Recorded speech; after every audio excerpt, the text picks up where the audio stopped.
Yes, it is. Welcome into a special edition of KC Sports Night, streaming here on a Tuesday at KC5. I'm Jared Koller, rocking with Nathan Brennan. You see him right there with the early James Shield salute in my book. You know him, you love him from KC5's morning show. And today we are here in the evening on a Tuesday because Nathan knows ball. Big sports guy, and so we're going to talk about it here on KCTV5. Nathan, thanks for hanging out with me. I appreciate you, Jared. Always good to be here. Always good to talk to you and break down a little bit of sports today. Maybe switching things up a little bit. Well, and it's a great time to talk about sports because it's Chiefs training camp season, but we're actually going to lead with the Royals, which is something we haven't done in a number of years, but I think it warrants it because there's a guy named Bobby Baseball or Bobby Witt Jr., whichever you prefer, and he's playing some ball, Nathan. On Monday night at the K, he hits a triple in the first inning. Mm-hmm. Then he goes on to hit a double. Then he hits a 3-run home run, and it's the fourth inning. And Cycle Watch officially started. And he comes up in the sixth inning, and he gets hit by the pitch on his first pitch, just needing a single to hit the cycle. He would come up again in the eighth inning. He would fly out. So the streak without a Royals player hitting for a cycle marches on. It dates back to, as you see on your screen right there, 1990 with George Brett, as Bobby Witt Jr. comes to single shy. I don't think it's a hot take to say that Bobby Witt Jr. will one day hit for the cycle because he has that skill set. However, it's disappointing that it didn't come on Monday because it could have and it should have, but still impressive showing from the kid. Well, I think what the most frustrating aspect of all of this is usually when you talk about guys that are going to be shy of the cycle, it's normally the home run, and more than likely it's normally the triple. But Bobby Witt Jr. in very Bobby Witt Jr. fashion, his first at-bat just knocks the triple out of the way. Okay, so immediately when you get the triple, you would imagine that you are on the cycle watch. Then you follow it up with the double, which almost was a home run in and of itself, and then you get the home run. And I think what's most frustrating, too, and when you're looking at that graphic, is hit by pitch in six.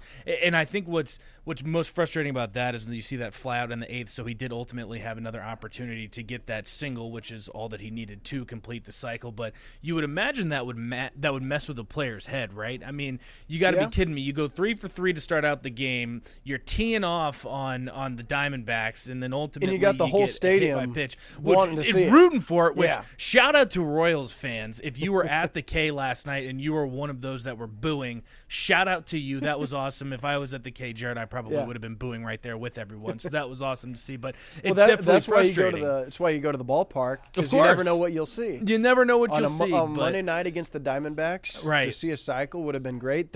His teammates wanted to see it. Right. He probably wanted to see it. Who doesn't want to hit for the cycle? I don't know what the number is of how many people have hit for the cycle in their career, but I would imagine that number is very, very low. I believe only 4 Royals players, George Brett, Frank White, Freddie Patek, and John Mayberry are the 4. And so it's interesting, though, Nathan, because it wasn't just hit by pitch, and Bobby Witt Jr. was very professional. He walked down to first base, didn't cause a scene. Salvador Perez was not happy, very mad, which it takes a lot to get Salvi angry. He's a very happy-go-lucky guy, very, very joyful. Alex Gordon calls him a big teddy bear. Right. But it doesn't end there because the next inning, with 2 outs on a 2-1 pitch, John Schreiber hits a Diamondbacks hitter. Now, if Schreiber was intentionally going to hit a guy, I feel like it probably wouldn't have come with 2 outs on a 2-1 pitch on a sinker. But nonetheless, he gets hit. Umpires issue a warning to both teams. Torey Lovello, the manager of the Diamondbacks, comes out, says, hey, we weren't trying to hit Bobby Witt Jr. Why would we try to do that? Right. Their guy hit it. Why are we getting warned?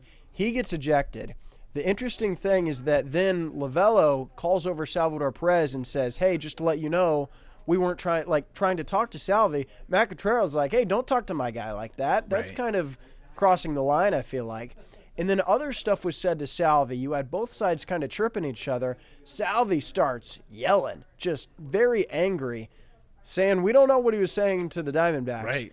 But the crowd started chanting Salvi, like wanting to fight. Shout out Royals fans again. Yeah, and so just a crazy atmosphere that added another layer to this cycle experience. Well, I think, too, what's so unique about that situation is the manager coming out, trying to have a conversation with a Royals player, when ultimately I think that he's been in baseball long enough that that's kind of one of the unwritten rules of baseball. Listen, I'm not advocating for anyone getting hit. That's not what I'm saying here, but let's be realistic. There's a guy that's going for a cycle. He's a single shy, the easiest hit out of the 4 to get. Yeah. And you hit him in a situation where tough look. That would have been for the cycle.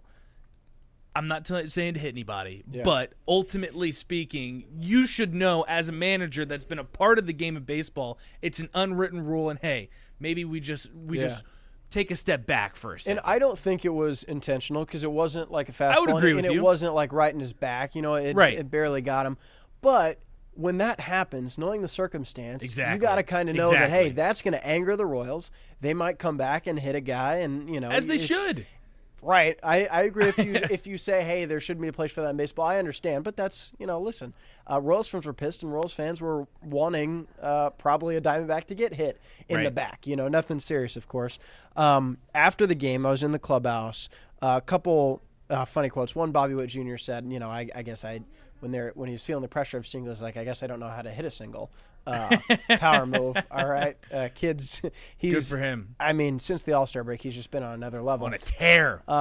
Matt Cotrero, I said, you know, hey, what's it mean to see Salvi so fired up like that? And he's like, well, really, he's fired up like that every day, which I don't know if he's that level of angry, but Cotrero went on to say, you know, he just cares about winning and cares about his guys more than anyone and cares about this city, which I think is absolutely true, especially when you're a catcher for as many years as you have been, playing as many baseball games as Salvi does. You have to love the game and you have to be competitive, and that's just another example of Salvi like that. And then thirdly, I talked to Salvador Perez and say, you know, why is it important for you as the captain? He said, hey, Bobby Witt Jr. is the best player I've ever played with, which, high praise. Yeah.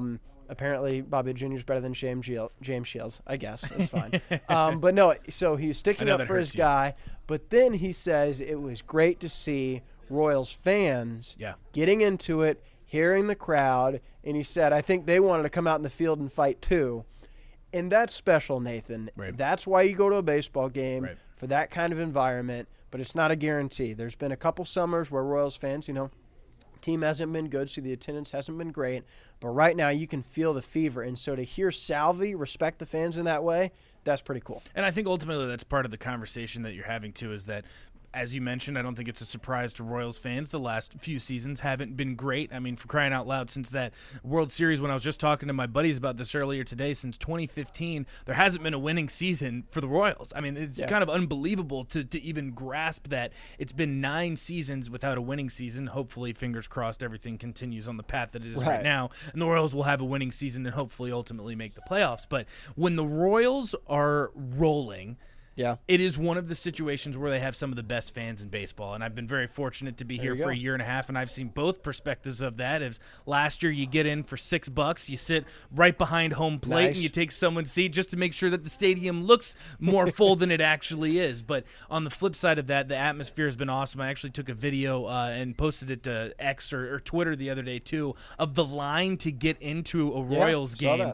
which was absolutely incredible to see. I'm glad that the players on the field are acknowledging that. I'm glad that the fans are acknowledging that the players are putting a product that people want to see, and hopefully it will roll into a playoff appearance, which is what everyone wants to see. Oh, exactly. And it makes a difference. I don't know if Royals fans realize of course it does. How much, like, legitimately the team feeds off that energy, like, especially baseball, man. The mental aspect of the game, 1,000%. And where it can be quiet at times, you know, when you get a crowd rocking, like, it's easier to get amped up on a day where you're playing day after day after day when there's 30,000 fans in the stands versus when there's 13,000 in the stands. Right.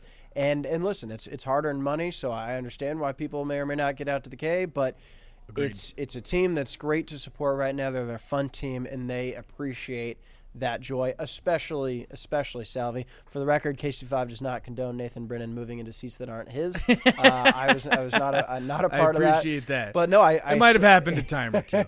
And but no, it was a great crowd this weekend. I saw your video there. It's going to be a great crowd again this coming weekend against the Chicago Cubs. So if you want to be a part of a packed stadium, get your tickets now. I'd say, again, Royals didn't pay me to say that.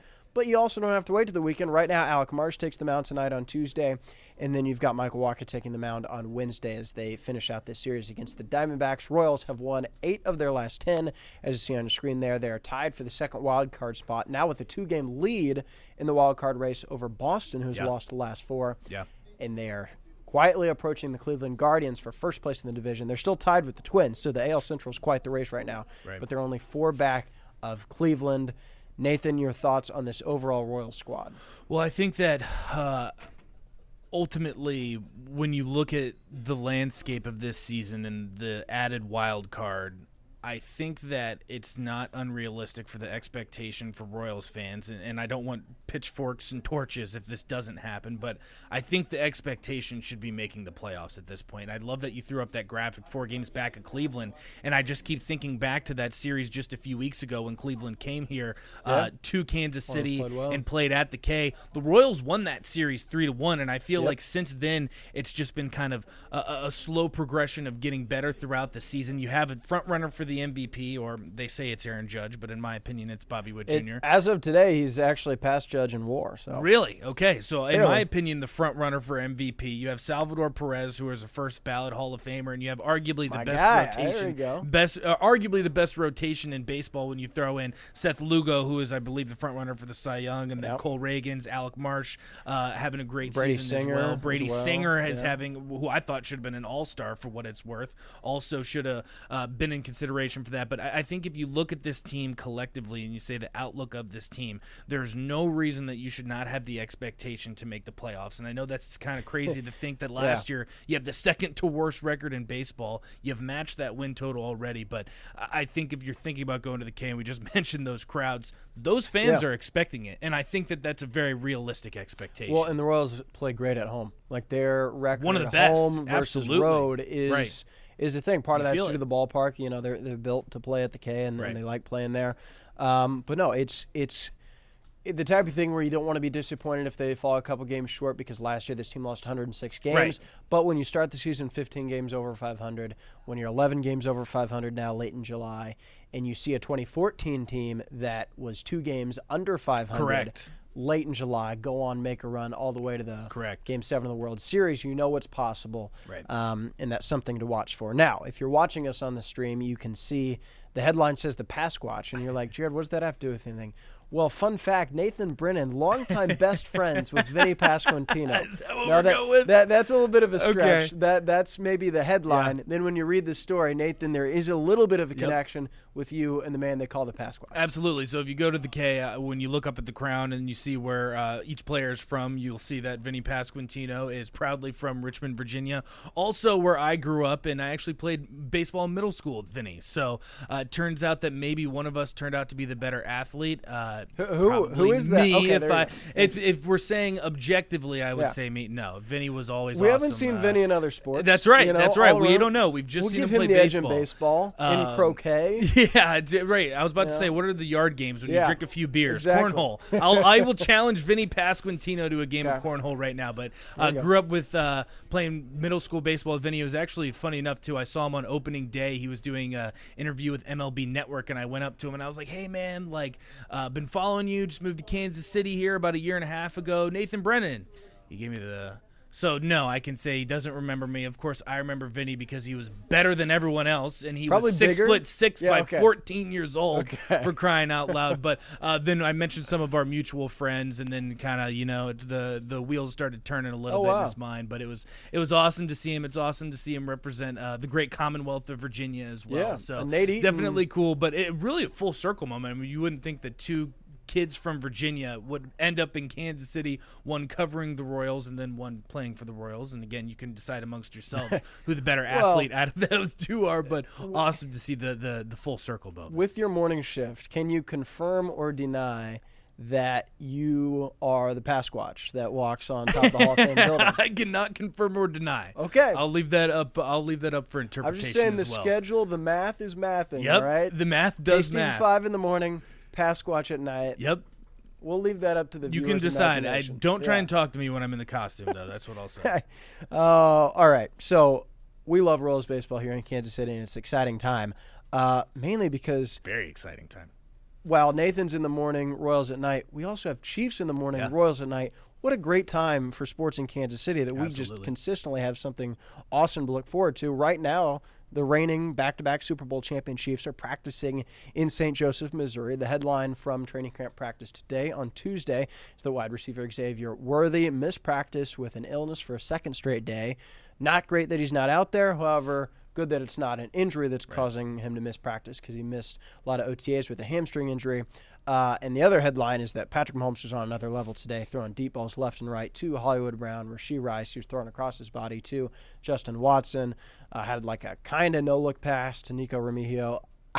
Patrick Mahomes put on a show for the fans at training camp practice today.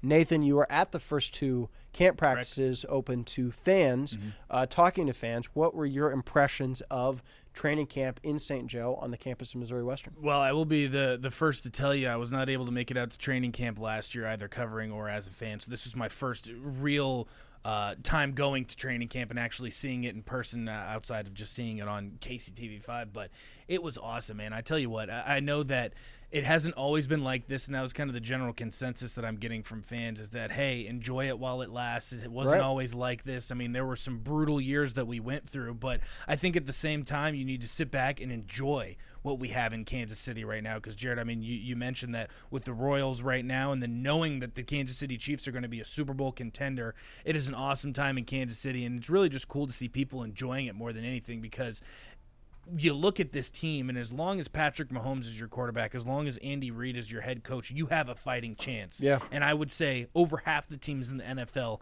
can't even say that they have a fighting chance. So it's awesome to see. The engagement with the fans is awesome, too. I can't even tell you how many times you put a camera in someone's face, and it's immediately, go Chiefs! You know, Red that's Kingdom, you're whatever behind it the is. camera. They see Nathan Brennan, they're like, oh, right. my They're time like, to this shine. guy, Here who's we this go. good-looking guy behind the camera? Right. We're going to shout at him. But it's awesome, man. And I tell you what, it's just really cool, too, that when you're in that environment, how welcoming it is, because everyone that's there kind of has this, what I feel like, dynasty New England Patriots mentality, like, hey, if you're with us, we got your back. And it is becoming that situation. And as we're one nicer fan said than best, Boston people. right? We are much nicer than that. But as one fan said it best, I'm glad it's us, and I bet that you would probably agree with that sentiment as well. Oh yeah, no, I think that's Kansas City right there. You know, if you come out to Chiefs practice, you know we're all pulling in the same direction here. Correct. So outside of the fan base and what you see at camp, what are your overall impressions of this Chiefs dynasty? You know, what do you like about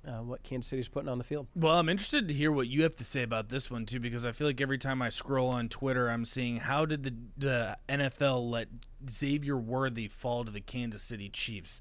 That's what I've seen all over the place. I know that the first day of camp, Patrick Mahomes had that, I believe it was like a 60-yard bomb against his body over to Xavier Worthy.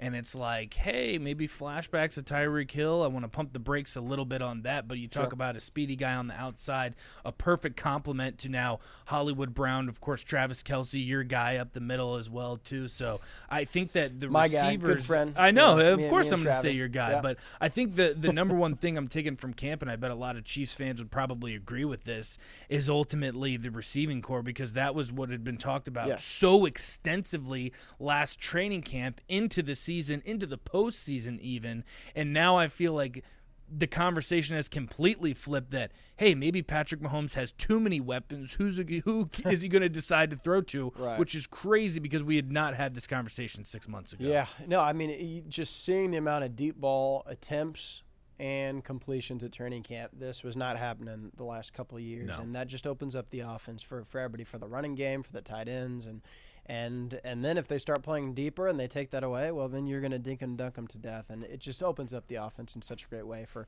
Patrick Mahomes to show off his talent, Andy Reid and Matt Nagy to get creative. And no, my expectations for Xavier Worthy probably are lower than some, in the sense that I think as a rookie it's hard to get a ton of playing time and a ton of targets in the Andy Reid offense, especially with bringing on Hollywood Brown, whatever Rashee Rice can get on the field. Like, you know, Still got Travis Kelce too. Right, Your exactly, guy. my guy. So I don't know if I'm expecting him to have the statistical season that Rashee Rice had last year, but I still think he can make a big impact. But at the end of the day, the go-to guy is Travis Kelce. There it is. 12th year in Kansas I knew. City. There it is. Eight straight seasons with 980 yards. Wow. Because he missed 2 games last year, and he sat out the last game. He could have gotten 1,000, but he said, you know what? No, I'm going to sit out against the Chargers, save up for the postseason where he looked like a different beast. And worked out pretty well for him. Worked out pretty well. Yeah. Unfortunately, we can't say 8 straight seasons with 1,000 yards, but we can say 3-time Super Bowl champion Travis Kelce. So I think it was the right decision. But what I'm interested to hear from you, Nathan Brennan, is your impressions of Travis Kelce before he got to Kansas City, before he became a superstar, in his relationship, of course, with Kansas City's queen right now, Taylor Swift. What did you think of Travis Kelce and Taylor Swift before they became Kansas City's royal family? Well, Jared, I don't think this is any surprise to you. You've known me long enough, and I bet a lot of people watch me long enough too. Like I'm a guy's guy. I'm a bro, a dude, whatever word you want to use to describe me. Please be kind when you describe me in whatever way you want to. But I've always loved Travis Kelce, man. He's out there having a good time. When you see him off the field, he's drinking beer. He's hanging out with his friends. I mean, a guy that I've always enjoyed. I'll be entirely honest with you. Taylor Swift, kind of when I was in middle school, high school, is kind of her progression as well. Haven't really had too many opinions about Taylor Swift. My fiance considers herself a Swiftie, so I feel like I've been more comfortable listening to Taylor Swift in that fact. But yeah, man, I mean, it's just cool. More than anything, I think there's no other way to describe it, and I would love for you to hear your opinions too, because I know that they're awesome. But I think it's just cool, man. Like I've never understood how people find a way with Taylor Swift to bash on her or say she's bad for the NFL, whatever it is. It's cool that you have a superstar of this magnitude in Kansas City. I don't care which way you look at it. No, I mean, especially for a Kansas City kid like myself, it's awesome. It's honestly surreal, kind of unbelievable. Right. That, I mean, because she's, Nathan, one of the biggest names in the world, not Global. just music, just pop culture, just 100%. Just an icon right now. And for her to spend so much time in Kansas City and be a part of this community, giving back to the community and supporting Kansas City, absolutely, and our guy Travis Kelce, who's been here. Now we're going with our guy. I was saying your guy. Yeah. Okay, we'll go with our guy now. Travis Kelce, who's been here, Kansas City's guy, because we've seen Travis grow from, a rookie who was drafted later than he wanted to be, but had tons of talent. And he kind of came on the scenes as the guy with the great dance moves that you don't normally see with a tight end. Normally with tight ends, you see the Gronk spike, but Kelce's coming out here dancing, getting his own dating show, dating 50. He's a bro. What did I tell you? He's a bro. Exactly. And so here in Kansas City, we watched every episode of Catching Kelce, where 50 women from 50 states. I still haven't seen it. Love. Is it worth a watch? It's an odd television show. Is it worth a watch? I think I'm so. putting you on the spot. Okay. I thought it was great. I watched it like I said, watched it with my friends week in and week out. One of my best friends is a Giants fan. Shout out Jacob Seuss. He watched it. He didn't even care about the Chiefs, but he enjoyed it. And he was watching Catch 'Em with Kelce. Yeah. So if you like Travis Kelce, if you like reality dating shows, then you can give that a whirl. But no, I think it's interesting to hear the outside perspective, someone that's not from Kansas City, their thoughts of Travis and Taylor and how cool it is. Because, here in Kansas City now, pretty much everyone is a Swiftie, okay, because she's great for Kansas City. Absolutely. Everybody's always loved Travis Kelce.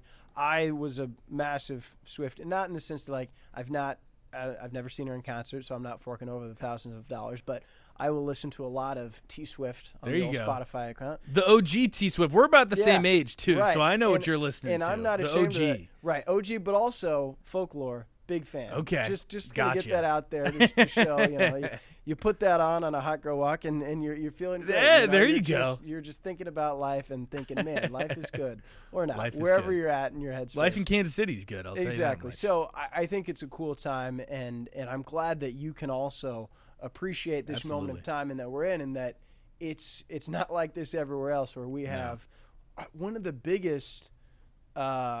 Sports pop culture crossovers, relationship wise, since when? I mean, David Beckham. David Beckham is probably what I'd throw out you go back to Madonna, or you go back to Marilyn Monroe and Joe DiMaggio. I mean, that's what we're talking about here. Absolutely, the greatest tight end of all time and one of the greatest entertainers of all time. Right. And cool. in Kansas City, too. And I think that can't go understated is how cool that is for it to be in Kansas City because, like you were saying, I feel like there are so many stories that I've done on the news side of just speaking to these businesses, speaking to these fans, speaking to people in the community that really appreciate what she's done for Kansas City, what Travis Kelce's done for Kansas City, because we are literally talking on a global scale, Super Bowl champions, pop culture icon globally, one of the top ones in the world here in Kansas City. So I think that can't go understated. I know that's being a little bit repetitive, but truly I think that it's just an outsider perspective coming into this situation. I can really appreciate what it has meant for Kansas City and what it has meant for me just seeing it from the outside looking in. Very nuanced takes with Nathan. Nuanced Nathan is what they call Love him that. How about that? Yeah, that's what he brings to the table. Music, culture, entertainment, sports, whatever it is, he's ready, and he's Kansas City's finest right now. Nathan, go Big Red, all right? Go Big Red. Go Big Red. And I know you're wondering, what are we doing here? Well, fun fact that's not so fun. I don't know. Nathan I would call it fun, I would call it fun. Nathan and I, before we came to Kansas City, both actually worked in Lincoln, Nebraska. Absolutely. In the heart of Husker land. I loved my time in Lincoln, to be honest. Yeah. I didn't really want to leave Lincoln, and I wouldn't have left Lincoln for anywhere other than coming home for Kansas City. Just really enjoyed my time there, and I know there's a lot of Kansas City fans, or Kansas City I know there's a lot of Kansas Cityans that are Husker fans, including yourself. Is that correct? Absolutely. My wonderful fiance that I've already mentioned once, giving her another plug here, she played softball at Nebraska, so I definitely got ingrained into the Husker lore, I guess, for lack of better words. And then I would say that, too, I worked for the local radio station in Lincoln, Nebraska as well. So at the Ticket, so 93.7 The Ticket, shout out to all those guys over there. They're still doing great and awesome work. So I think that the combination of those two really ingrained me into that culture, and I was the same way, Jerry. Man, I love Lincoln, Nebraska. We're actually heading back to Lincoln, Nebraska this weekend as well, so to go hang out with some friends. So it's an awesome place. It's an awesome town, but Kansas City's right up there with it, too. And there's a lot of crossover, more than you would imagine, and that's why I bring it up. I know, there's some people like, what are you talking about, Nebraska? Why are you talking about Nebraska? There's a lot of people here in the Kansas City area that are from Nebraska, that are Husker fans, that have spent time in Lincoln and Omaha. Great spot. I think everybody comes away saying the same things about their time there. I really enjoyed the people that I worked with and spent time there in Lincoln. And why I wanted to bring this up was to get some Nathan on the spot thoughts. Okay. Starting off with Nathan. I want you to take it easy here because he's like a son to me. What are your thoughts on Lil Red?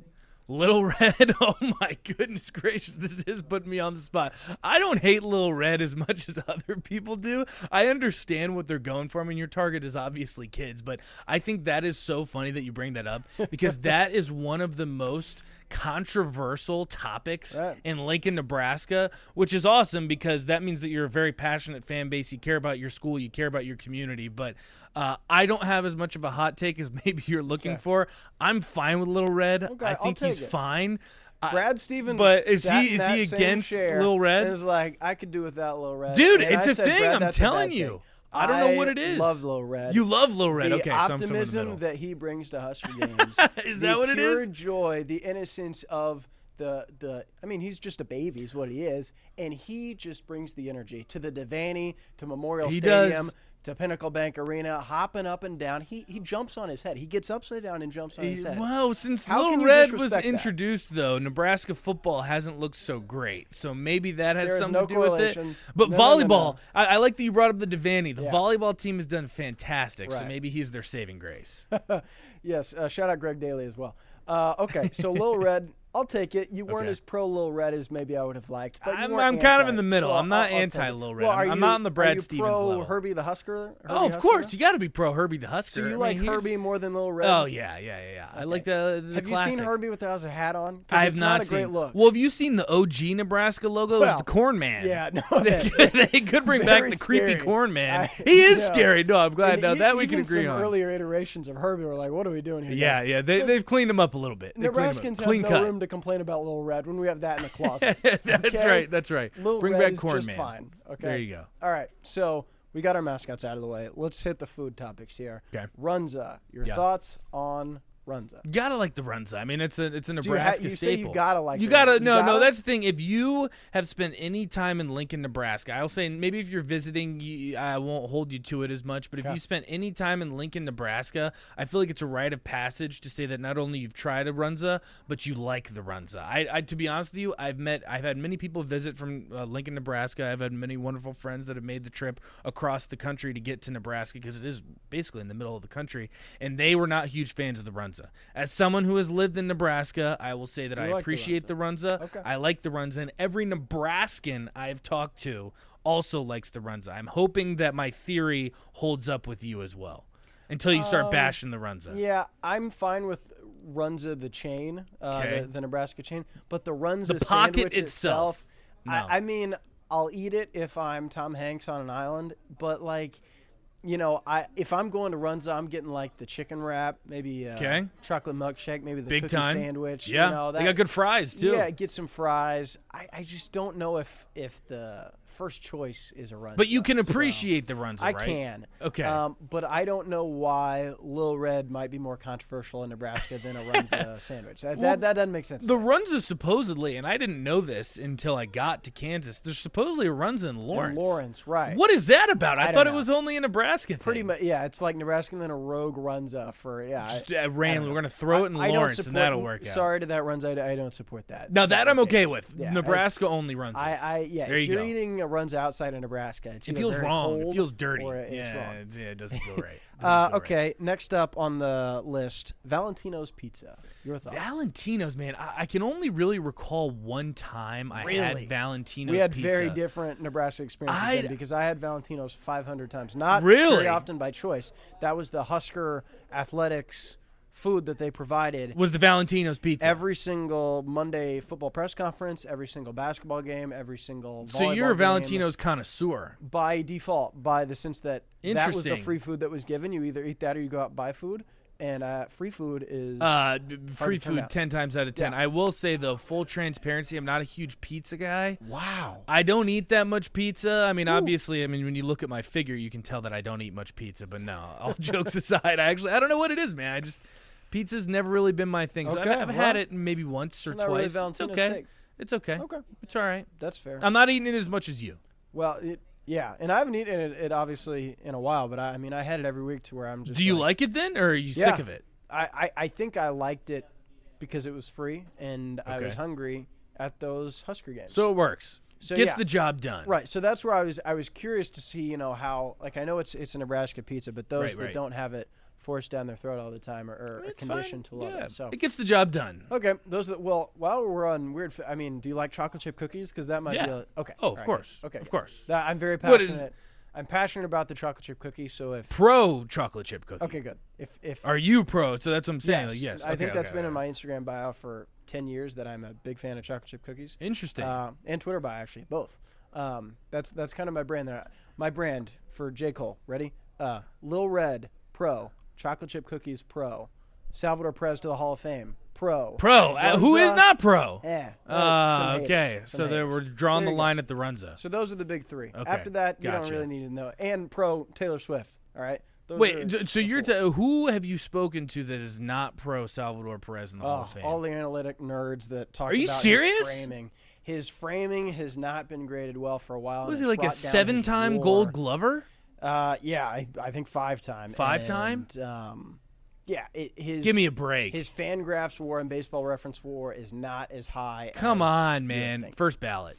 Well, you know what? We've got that'll be the next Nathan Brennan show. We can dive into Salvador Perez analytics, the sabermetrics. All right. Well, Nathan, I feel like this has been a success. All right. Absolutely. We have covered the gamut of Kansas City sports and of general takes. In my mind, just about anything you think of. So, that's right. Thanks for hanging out. Thanks for being a part of Kansas City here. Kansas City's glad to have you. Yeah. And thank you for watching this special edition of KC Sports 9. Jared Koller, James Shields, salute. And that's our show.